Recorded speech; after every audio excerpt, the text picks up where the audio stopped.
All right, we're live. Welcome, Reverend Honor. How are you today? I'm doing well. I'm doing well. Happy Friday.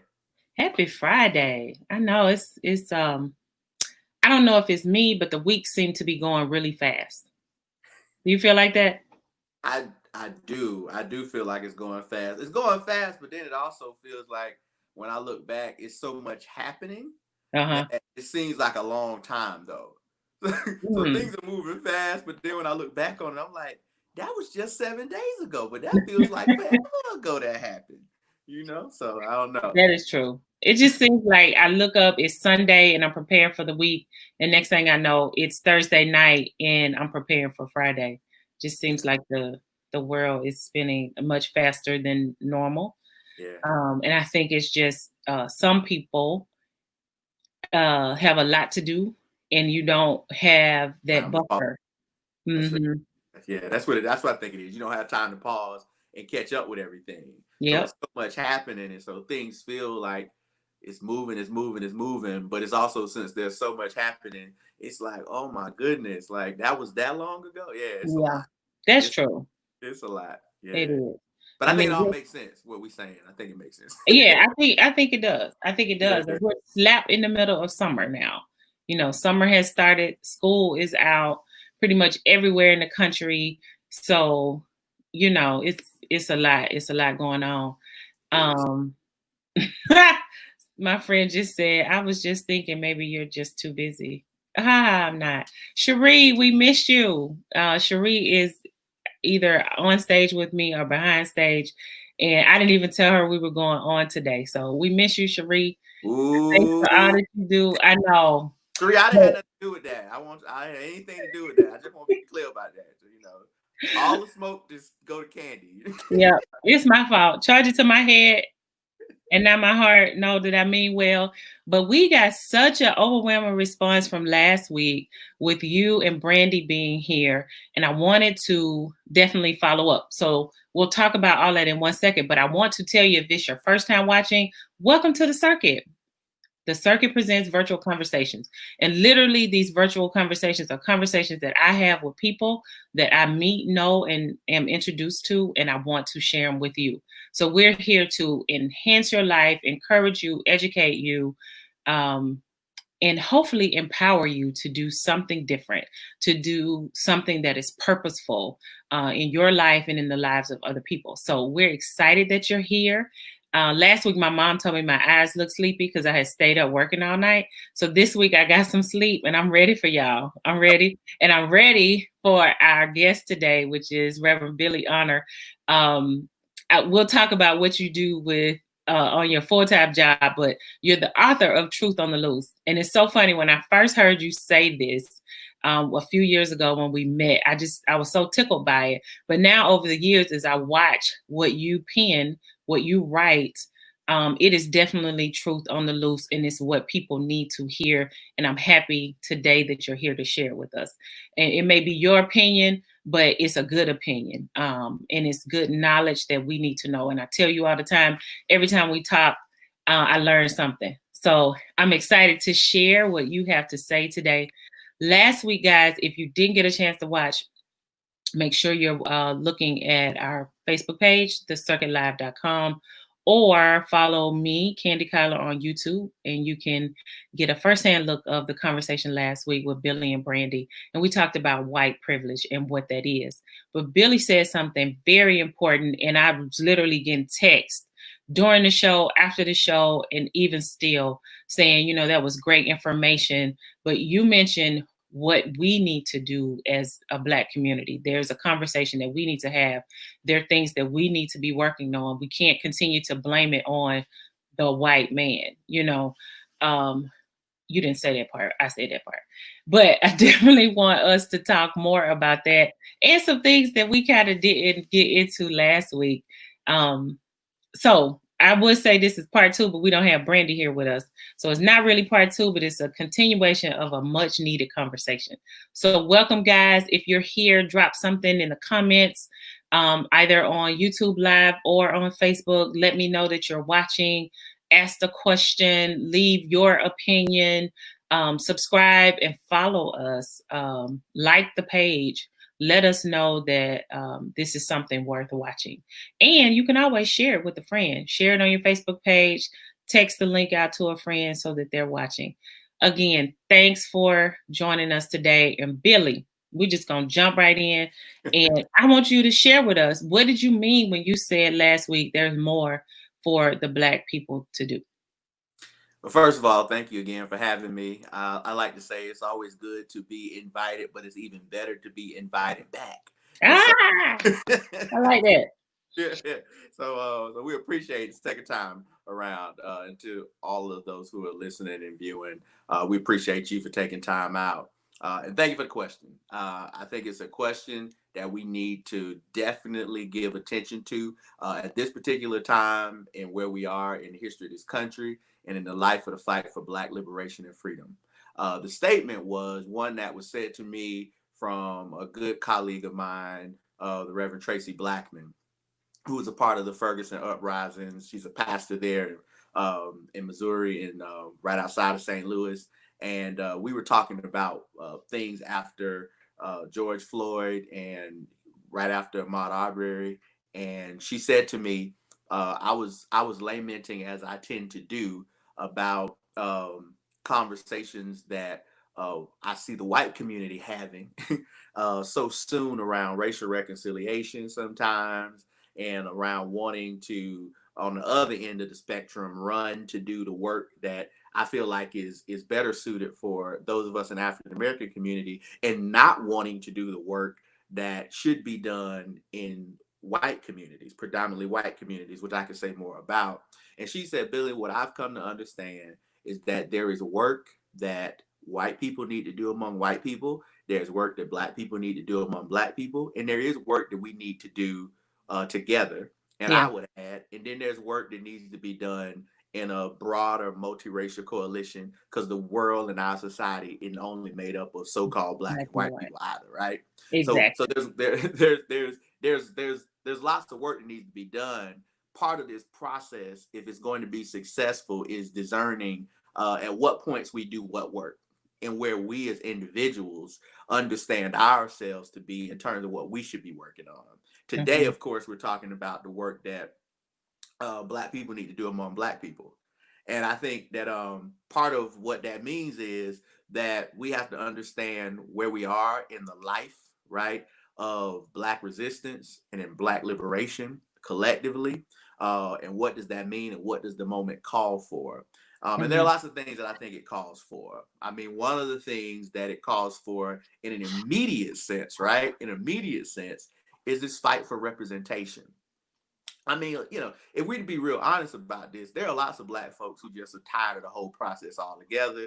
And if they had their way, they'd be like, hey, I'm out. I'm going to be an expat in Africa or somewhere. Like, I've talked to people who just, that's where they are with this, right?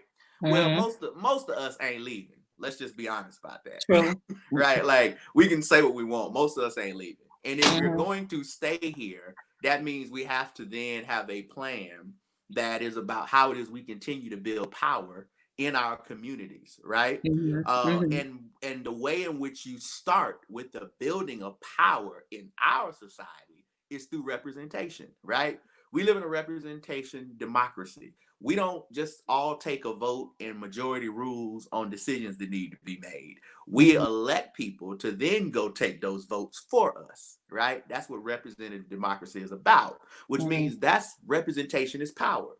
So that representation happens through really only about a few different ways. And one of them is through elected officials, right? And then the other is through the dissemination of resources that is based upon numbers, their demographics, the census. You see what I mean? And so the immediate concerns are voting and the census, right? Those are the first two steps in terms of the work that we as African Americans need to do among ourselves, is shore up our representation. That means we need to make sure we have elected officials who are representing the interests of the things that are important to our communities. And secondly, that means that we need to make sure that we have an accurate count of how many of us are existing and living in any particular place, so that funds can be properly allocated to those areas. When we have Mm-hmm. lack of polling precincts, when we have schools that don't have enough classrooms, and you see these schools that have all these trailers in the back, and you're like, well, why they have to have trailers? That was an undercounted neighborhood. That means that there were people in that community when the census was taken, it didn't get counted, so they didn't even know that many people were going to sign up for that school, right? Oh, It okay. goes on and on and on in terms of why the census is important in terms of Mm-hmm. representation. So I would say we start there. So if you Mm-hmm. have not gone and filled out your census questionnaire, you need to Mm-hmm. do that. That's something Yep. you can do real quick. Everybody, Everybody. everybody can do that, right? And no, they're not gonna come looking for you if you owe somebody money. If you got a warrant, like all that is false. None of that is what's gonna happen. Okay, just fill it out. And matter of fact, if you're in the house with somebody else, they can fill it out and say, "Yeah, 3 other people live here." Like they ain't gotta say your name if you don't have to. So there are ways to get this done. And then the other part, like I said, is about voting, which is a whole long conversation. But it starts with getting registered to vote if you aren't, right? And if you Right. are registered, just begin to find out where's your polling precinct, right? So these are some base level things for how we can start. And I'll stop there because I could say a whole lot more. Right. Well, it has to be said over and over again. And we can't assume that the people that, because in my head, I'm like, yep, my people that are watching are all registered to vote. But we can't assume because A, we don't know everyone that's watching, people that watch the replay. And then people that are registered and watching, please remind people that you know, because people move, they forget to register to vote. People that have been incarcerated, make sure that you double check because we assume that you're not eligible to vote, but you might be. So there's so many different factors we need to work on and check and make sure you know where your polling precinct is. I realized that they were changing things at the last minute, but just always do a double check. Yes. That's what's good for us. Absolutely. And let me say this. So that's short term, immediate, like individual things. When you Mm-hmm. talk about the work we need to do among ourselves too, then there's this economic piece, right? We kind of hinted Mm-hmm. at it last week when we were talking with Brandy, and this economic piece is this, right? So we have all these people talking about buy black. Buy black is very important, right? Like we need to find black businesses, black entrepreneurs that we can support in a myriad of ways, right? Mm-hmm. Not just the ones that have online presence, but box stores too, right? Like we need to find a number of diverse black businesses we can support. Buying black is important. I don't want to minimize black buying power. We've Mm-hmm. already heard about how many times the dollar circulates in some other communities and how many times it circulates in our communities would tend to be sometimes a lot less. Like we know that message, right? Mm-hmm. But the other thing we need to drive home is something that the richest black person in America has been saying, and this is Robert Smith. Some people think it's still Oprah, but Oprah is the second richest black person now. The Mm-hmm. richest black person in America is Robert Smith. He's an investment banker, dealing in the world of high finance. Mm-hmm. Lives in Austin, Texas. He was recently gave money to pay for all of the student debt of a Morehouse class that he was given the commencement for. It's worth like $4 billion, however. And he said that what we need to do is we need a real capital investments, right, in African American communities that come from these corporations. So he's trying to get as many corporations as possible to give 10% of their annual revenue to then be funneled into African American communities. Now, I'm not here to endorse his plan or anything like that. What I Right. am here to say is that we do need to start thinking in those ways about how it is that we can begin to put actual capital investment in African American communities so that we can become the lenders, not just the borrowers, right? Right? Not just the entrepreneurs that get the capital and need the money so that we can produce, but the ones that sit on the other side of the table, right? We need to Mm-hmm. actually begin to create black financial institutions, right? That needs to become a part of this liberation agenda, right? So we need to build representation. We need to get strong representation, but we also need to have a strong economic representation in terms of entrepreneurs as well as those who are a part of building financial institutions in our community, right? And then Right. the last thing I'll say in terms of long term is that we also have to begin to think about the ways in which we deal with the colonization of our minds, right?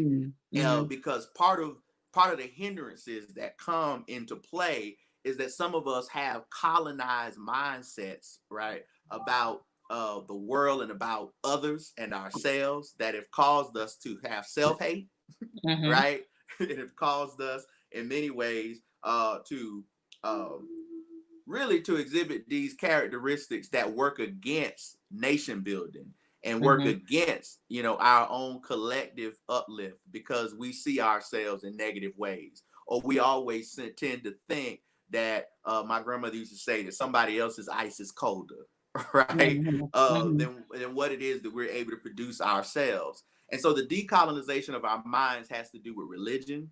It has to do with culture. It has to do with psychology. It has to do with all of these things, which means we have to be very clear about the knowledge that we receive and that we allow to come in. So I can say a lot about that, and hopefully I will get a chance to say something about that if we talk about faith and religion. But all that has to do with how it is, I think, we approach this moment of freedom. So you said so much, and I got like a trillion questions. So yes, I want you to tap into all of that. And so the religion piece. Yeah. I have to go back just a little bit. And this is something that happened a week or so ago, where a prominent white pastor in Atlanta was on a guest on a show. And when we talk about the colonization in the mind, I just want to go. This pastor is pastor of a multicultural church, and he explains white privilege as a white blessing. And so you have to talk about that, because those are the types of things that I feel like, you know, infiltrate our minds and have us really confused, especially when it's coming from a religious aspect, from a faith-based community. We don't know how to have real conversations about this. Yeah. So we're talking about Lou Giglio. Okay. And you know, I mean, I can say I know. I mean, you know, this comes from me. This is me saying, okay. This is Lou Giglio in town. And so the problem with what Lou said was this: Lou centered the concerns of white sensibilities over and against what we know about the reality of Black suffering, right? So I'm gonna tell you what I mean.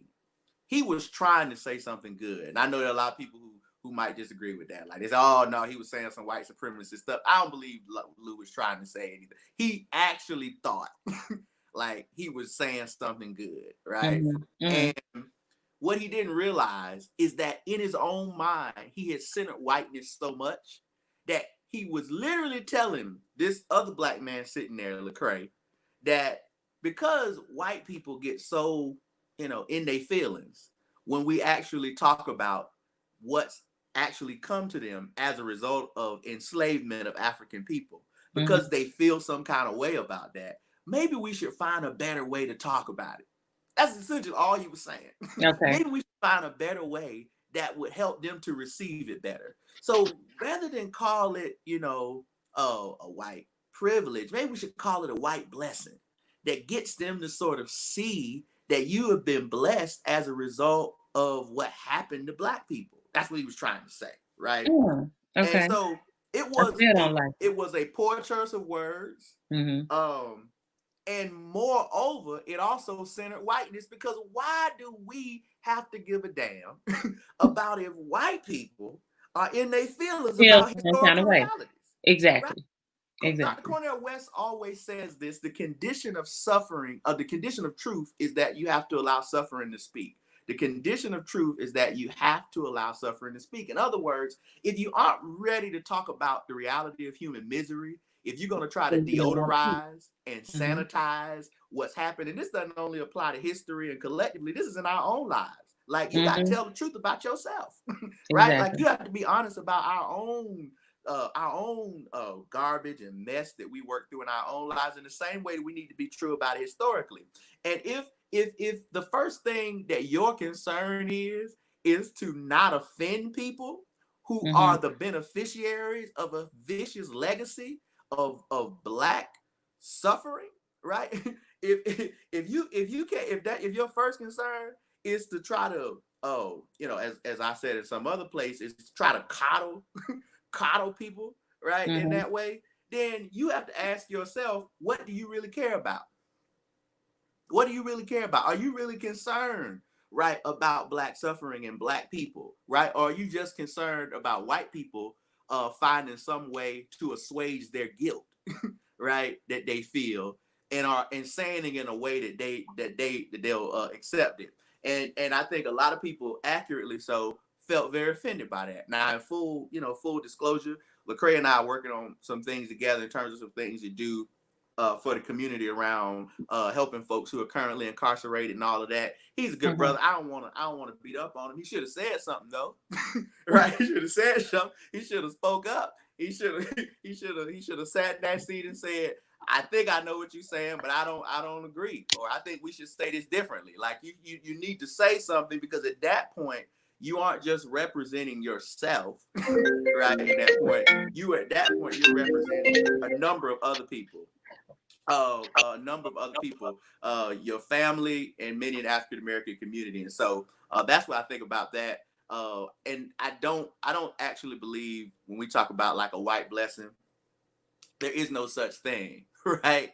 Like theologically, that's white sin. That's what we should be talking about, right? The enslavement of other human beings, denigration of bodies, and the imago Dei, the image of God, in another group of people is sin. And I know I got that part right, because my Bible tells me that sin is the estrangement of human beings from God. It is whatever separates us from our essential being. And so when it is you try to separate somebody from the fullness of their humanity, that is a full act of sinfulness, right? So what took place in the enslavement of African people by white folks wasn't no blessing about it. It was sin. And the last thing I'll say, the other reason why we got to be careful about this is because there's a legacy of white supremacist theology that's really close to that.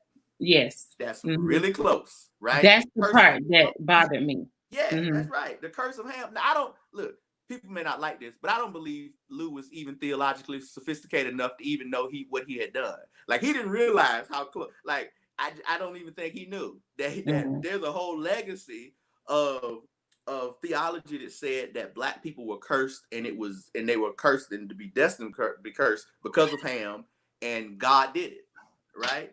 And so when you say it was a white blessing, then that automatically asks the question, who did the blessing? Because if God did the blessing, then that means that God did the cursing of Black people. Right. Because you can't have one without the other. You see? And I do not accept that. I don't know about you, Candy, but I ain't cursed. You say what you want about Ham. I don't know Ham. Ham don't know me.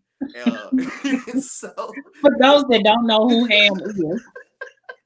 And then y'all always talking about the cross and Jesus. Then didn't the blood wipe away any curse anyway? You see, that's what they say. And so those were the problems, I think, that came up. And I'm glad the reaction that came and resulted from it happened, because I think it was a teachable moment for the individuals and for many of us. Yeah. Yeah. And for those that have no clue as to what we're talking about, I'm sure you can find a video somewhere. I don't know. They can look it up. I'm not trying to start an uproar about that, but I definitely wanted to hear your voice about that, because I know that you know both players in that game. But when I saw it, my spirit just went, But okay, we keep moving, because we know who God is and we know who we are as a people, which is what we need to remember. What you said, that we have to remember that. Another thing with that, when you said culture, there's this, I had a conversation with a friend of mine about privilege. And we ended up talking about being privileged as a Black person in these United States. And then I didn't even realize that Charlemagne had wrote this book called Black Privilege. And so there's this thing called Black privilege. And sometimes I feel like that in itself, we kind of create our own, systematic, non-influential or influential issue. Talk about that for me, because I'm not sure that I really understand what Black privilege is. I know that I have been privileged in my life in a lot of ways, but what is Black privilege? Well, really, it depends on who's talking. So when Charlemagne the God wrote his book on Black privilege, he meant opportunity comes to those who make it, right? Mm-hmm. He's simply saying that even though all of the things we know about historic racial injustice is true, there's still opportunities out here to create for oneself if you go out there and you work hard. It's one of those actually old school sort of messages, just kind of repackaged for this generation of sort of hard work and eventually paying off if you stay at it. I don't want to minimize that message. I think all of us understand that and can testify to some level like what's being said there. We do know that there are some systemic though injustices that you can't hard work yourself out of, right? Exactly. Exactly. So let's just say that, right? Let's say that. Mm-hmm. But the one that's most insidious though, like so there was this it happened recently. Like this week. So it was a young white girl named Christy. She's a RN in Ohio, and she made this video saying how George Floyd was on methamphetamines and he also had COVID and all that, and that he probably died because of respiratory issues and he was resisting arrest. And she basically said that there's some truth telling that Black people don't get to hear about themselves because of Black privilege. She said because Black privilege guards them, that they're off limits. We are off limits from being critiqued and off limits from being able to be said, to be told. I know, right? Mm-hmm. So for her, that was Black privilege. Black privilege says that white people get shamed into silence about negative things in our community and being able to speak about them. And she was going to speak about them. Now, interestingly enough, the internet found her, Black Twitter found her, and got her fired from her job in like 24 hours, and I'm not suggesting anything should have happened or should not have happened. I'm just saying that's what happened. Mm-hmm. But so it depends on who's talking when you talk about like Black privilege, right? For me, I don't have much use for the term, to be honest with you. I don't have much use for the term at all. I do think that there are, just like in the Jewish community, right? Just like in the Jewish community, there are certain benefits that have come to the Jewish community as a result of what happened to them, right? Mm-hmm. Through the Holocaust, right? In the ways in which certain countries have tried to make recompense for that historical, that horrible atrocity towards their race. Mm-hmm. And then the Jewish community has built in an infrastructure of protection and defense against outside attacks, like the Anti-Defamation League, which actually started as here in Georgia. People don't know that. And the reality of the Anti-Defamation League is to say that we're gonna look out for our own existence. We're a small group of people, and people out here won't take us out for theological and political and social reasons, and it would be foolish for us not to look after our own well-being, right? And if you say anything out the way about Jewish people in public speech, the Anti-Defamation League is going to find you unashamedly, and you're gonna have to give account. And here's the thing: it doesn't matter if you are some low-level influencer of the president of the United States, because I saw Barack Obama get checked several times by the Jewish community when he tried to speak about the Palestinian and Jewish situation in ways they didn't appreciate, right? And he backtracked on that, right? So my point is this: it's a powerful tool that their community has created that most people out there, nobody calls that, a sort of unnecessary sense of Jewish privilege and all that sort of thing, right? People understand the context of that.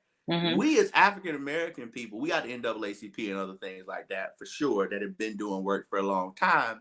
But part of what's happened, I think, is that we open the door for these ideas about Black privilege, all these sorts of things, because unfortunately, one of the things we've never done is codify the importance of the specific designation of anti-Black racism. See, this is why I've been correcting people through this whole time when people talk, we need to have anti-racism. No, don't subsume this under the broader category of racism. You see what I'm saying? To make Mm-hmm. it seem, and you gotta watch when people do that. Because I've been in conversations with people and they'll be like, yeah, racism and racial. No, that's not what I said. That's not what I said. I said anti-black racism. Let's name it what it is. This is a specific legacy, and we gotta name it. If you can't name the demon, you can't cast it out, Candy. Isn't that what they say? You got to call it by name. And so we have yet to put together a really true organization that works to fight anti-blackism in our society, right? That is specifically looking at different utterances of that and making it mainstream so that everybody knows that we ain't having it, right? Like if you do it, we coming for you. So right now what happens is you get people when different things happen and they'll say, oh, I want to say something and all this kind of stuff. I want to speak out about black people need to stop killing them one another in their own communities, all these sorts of things. And sometimes we don't have the requisite counterbalance to that to be able to put these things in context, that this really is not about saying that our communities are without sin. We know we have things in our communities that we need to get well. And can I tell you, most of the African-American leaders I know are always talking about personal responsibility and doing the right thing and making sure that we're tending one another. Like we ain't got no shortage of people talking hard truths in our community about the ways in which we need to do better. What we have a shortage of, right, oftentimes, is having a group that's mainstream, a mainstream voice that's going to say, let me help you out with this, right? We're going to help you to understand the difference between anti-black racism, right, and actual issues that have to do with just our own community dealing with its own issues. And so I think that's also need to be put on the agenda. So that leads to another question, and not to make this about the Jewish people versus Black people, but every time I go into a Holocaust museum, I weep because of what they went through, but I also weep even more because of what we went through, and there's no place that tells our story. It's so much of our story that we don't know because we were, we lost our language. We were abused. We couldn't talk to one another. So we had to create ways to communicate. There's so many things that we were raped of, that were taken away from. So how is it that we get to the place? And I know you don't know all the answers, but I just really want us to think about, how do we get to the place where we have leadership that's going to help us get this power? Now, one of the things the Jewish community has is money. They got plenty of it. And we know that economic power is important. And not to say we don't have some money. All of us are not wealthy, but how do we get to the place, or who out there, who is going to be our leader to help structure this? Because I feel like right now, even though we have some great systems in place with Black Lives Matter, and they're coming together to do some things, but there's not, to me, and I could be wrong, that's why you're here, a structure. What is our structure? How are we going to get to the place? What are the next steps? How do we get there? How do we get to some type of system to help us build structure so that we can become as organized? So when something happens, regardless of who says it and how it says, we don't care who gets mad, we stand behind each other. Because at this point, we don't all understand that Black Lives Matter. We don't understand what that means. But now they will. A lot of people will understand, because what's the coach that said, coach, my Alabama fans, what's the coach's name? Oh, Nick Saban? Yeah, Nick. Did you see what Nick Saban said yesterday? I see. It was something that came out, some video, and he says, all lives matter when Black lives matter. All lives will matter when Black lives matter. So a lot of folk will get it. All my Alabama people, they'll get it now. Oh, man, they sick in Alabama right now. Right. Tuscaloosa is in mourning. Right. He's Saint Nick. He's like a saint. He's an icon in the whole state. Yeah, for sure. Yeah, for sure. No. So how do we get there? Yeah. So let me say a word about where you started in terms of like a place to go. So I gotta give a word of recognition to Brian Stevenson and the Equal Justice Institute down in Montgomery, Alabama, because the memorial, the lynch, it's not. we unofficially call it the Lynching Memorial, but I think it's called the Peace and Justice Monument or whatever. Oh, But it has another name. I didn't even know. yeah, but I do think that's become a place that we can go and have a similar experience of thinking about the long journey, right? The long journey of African enslavement, right? Yeah. From the shores to the slave ships, that eventually, we end up seeing lynchings later on as African folks are freed from those chains, at least physically, and then the reaction to that, right? From the white power structure. So being able to go there and connect to that whole history, I think has given African Americans a place, and people rightfully so are making pilgrimages there and having encounters and experiences, and also connecting it to the legacy of mass incarceration. When you go to the other facility that he also has there, where you can actually see the history of mass incarceration and how it's connected to enslavement. So I do think that if there's anything that I think is something like what you're talking about, I think it's there. In terms of like actual organization or structure, we don't have that. That's what I was beckoning to.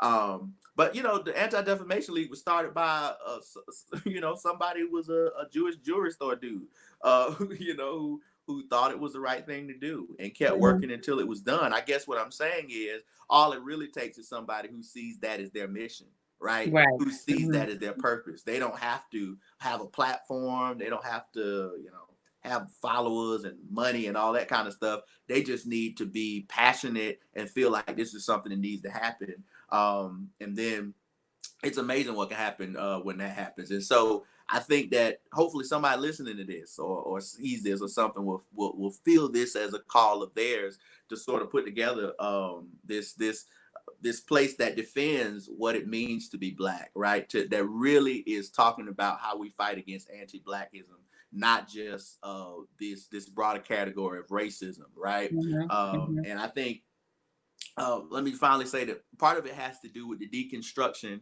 of even the concept of race itself, which is the most difficult part of this, right? Is that we want to use the master's tools to undo the master's house, Beckett and Audre Lorde. Part of our separation has to be from even this when I talk about the colonization of our minds. The whole schema of race, privileges, it was created so that whiteness would be at the top. How in the world can we baptize it and try to clean it up and reform it, right? We really have to separate ourselves from the whole entire understanding of racial designations of human beings. There really is no such thing as white or Black, yellow or red. Ethnic designations, historically, we only associated people by the land from which they emanated from, right? Ethnicities, right? These racial categories are part of the project of colonialism, and it's hard for us to accept. But part of this means, decolonizing our minds means separating ourselves from that and saying, in reality, I am not Black. You ain't Black. What is Black? That's what Malcolm was doing when he started reading the dictionary in prison, and he saw that Black means devoid of light. Devoid of intelligence, right? And whiteness had all of these grand and luminary type expressions. He thought, well, that doesn't describe me at all. That doesn't describe people at all, you see? And that's when he started saying that Black was too small a designation, and he started referring to himself as African American. And I know this is a big debate in our community, and I'm not suggesting that, I'm telling people what we should call ourselves, because I'm actually not as interested in the naming as I am in the mindset of what happens when we continually accept these frameworks that were never meant for our good in the first place. We just got to work through that. Yeah. That's interesting. Very interesting, because my mother always says that the only time we refer to Black as good is at Thanksgiving after the sale. It's when it comes to money, but everything else we refer to Black as something bad and negative. Well, we're gonna be praying about who this person is, and I wouldn't be mad if you raise your hand. I'll help hold your arm up. Oh Lord. I'm there. I'm there for it. Can you try to give me another job? Billy, you know how we do. You know exactly how we do. So I am just super, super excited that you're sharing this and breaking this down for us. Tell the people more about what it is that you do. So he says I'm trying to give him another job, but he has a huge job. So tell the people more about the New Georgia Project. Yeah, so the New Georgia Project is a civic engagement organization doing work primarily around uh, Black people and brown people. Here we are again, right? Mm-hmm. In the state of Georgia. And so we help these communities, our communities, to build power, right? Civic power. Mm-hmm. It was started in 2014 by Stacey Abrams. Before she was running for governor, she decided that um, at that time was a million plus Black folks in Georgia who were eligible but not registered to vote. And so she Mm-hmm. said if we could just get a goodly number of them who are eligible, registered, we could create a new Georgia.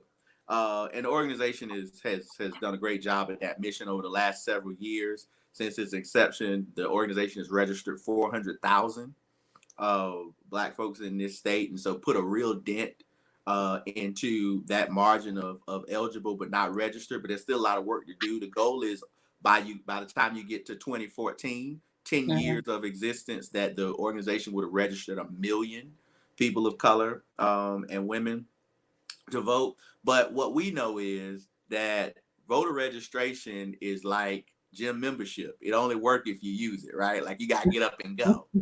You know what This I'm stepped all over my toes. saying? Mine too, mine too.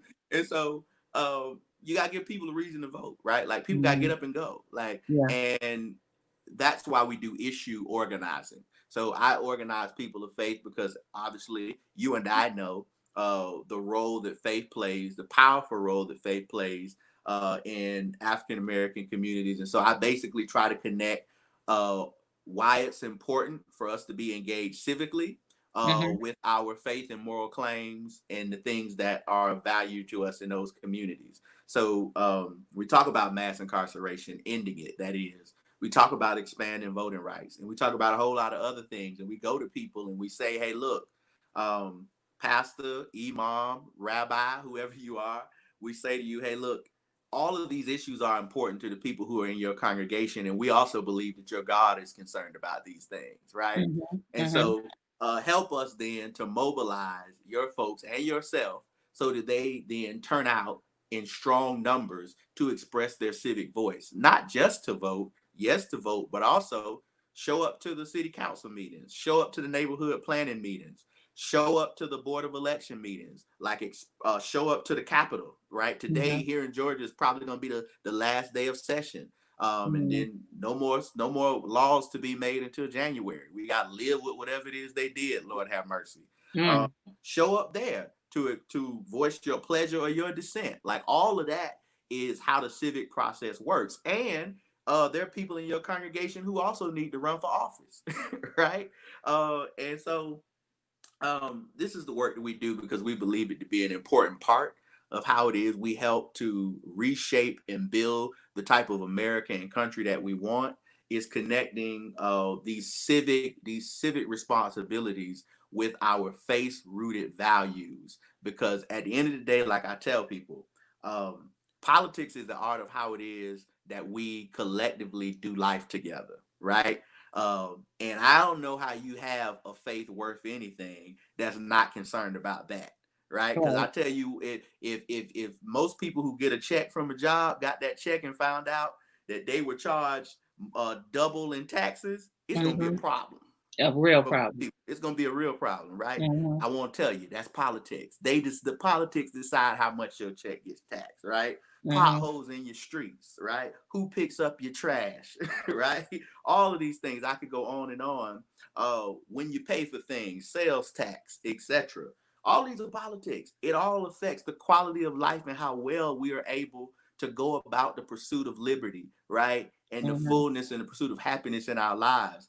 And I believe people of faith, we got to be concerned about what's happening there, right? Yeah. So that we Yeah. can have integrity when we say we love people. Because how can you say you love somebody, right, if you aren't willing to show up for their issues and make sure they have the basic necessities of what they need for their life. That is so true. So true. So we have a charge, people. We have work to do.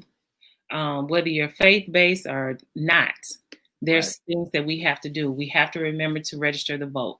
If you're registered to vote, make sure you remind someone else. If you haven't completed your census form, I don't know if there's a deadline or not. I think it's October now. It's October. Okay, move to October. So if you haven't completed it, if you didn't get it in the mail, you can go online and complete it. Is that right? Yeah, and you can get all that information on Fair Count. Okay. Fair Count is an organization just dedicated to helping people get signed up for the census. And it's easy. It's quick. It's not arduous at all. Do it, people. Just do it, because that is how we get counted. That's how we, like Billy said earlier, we get the schools that we need in our area. We just got to do it. Listen, this has been absolutely wonderful. I said every time I talk to you that I always learn something when you talk. So I appreciate you sharing truth on the loose. It's always something good. It's always something good. I hope that you all, the people that are watching, that you gain something, that you heard a quote that makes you want to go read a book, that you heard something that makes you want to get up out of your seat and do something. And until we find someone to mobilize us as a community, then we have to continue just doing the work that we can do and make it happen. Get out and vote and help one another. Any parting words, Billy, before we leave? You can keep up with us at bmhonor.com. That's bmhonor.com. There you have a lot of what it is we're involved in, some of the thoughts that we've been sharing today, and ways to keep up with the work that we'll be doing. And lastly, I'll just say that I think we need it's not one leader, Candy. We need leader-full movement. We need a leader-full movement. We need a bunch of leaders, right? Right? It's all hands on deck for the work for us. But so we have to have a chief, or people won't act right. I know. Be a chief. I know. We need leadership. We need leadership. Yeah, everybody got to step up in their capacity, for sure. Yeah. We thank you so much. People, if you have questions, please continue to drop them in the chat and comments. We'll check back, and hopefully Billy is following us on thecircuitlive.com, and he can answer any questions. I have no answers. All I have is comments. And remarks, and I have a t-shirt. I should only comments. Exactly. I should make a shirt. Zena said earlier that my face was telling a story when you shared the story about the nurse from Ohio, and I kept saying in my head, "Let me fix my face," but I couldn't. So my face will tell a whole. You should watch the video. If you haven't seen that video, y'all gotta go watch the video. I mean, it's Am I gonna get mad? I'm gonna get mad again? Probably. Okay. Probably. But I mean, I won't even go down that road. But she's giving care. She was giving care in the hospital. And somebody came out who's a coworker of hers and said that there was a young little boy, like 10 or 12, who came in. He had gunshot wounds, and the whole ER was shook by it because he was this young dude. And she said she turned to this Christy that I'm talking about, turned around and said to them, "Oh, don't be deceived. None of them are innocent." You know. and so this is what I'm talking about. This is what I'm talking about when I say why it's important for us to name this as anti-Black racism, right? This ain't garden variety, like, oh, we just prejudice. No, this is directed at Black humanity. And until we begin to reckon with what is it about American society, right, and white society in particular, that is obsessed with the denigration of Black humanity, until we're really ready to reckon with that, we ain't real. We ain't real about what's going on out here. Yeah. We need to have some serious conversations with each other. We got to have some serious conversations with ourselves and have it with our families. It's a lot of work to be done. We've been talking about being Karen. Now we being Christy. I'm sick of it. All right. Let us pray. Yeah. Y'all be good. Make it a God day. Have a wonderful weekend. Billy, again, we thank you so much. We thank you for those that are watching and commenting and talking and sharing, because I get, lots of communication even after this airs. So we appreciate you, each of you, and all that you do. And we know that if you're watching, you care. And so continue to care for one another. Again, make it a God day.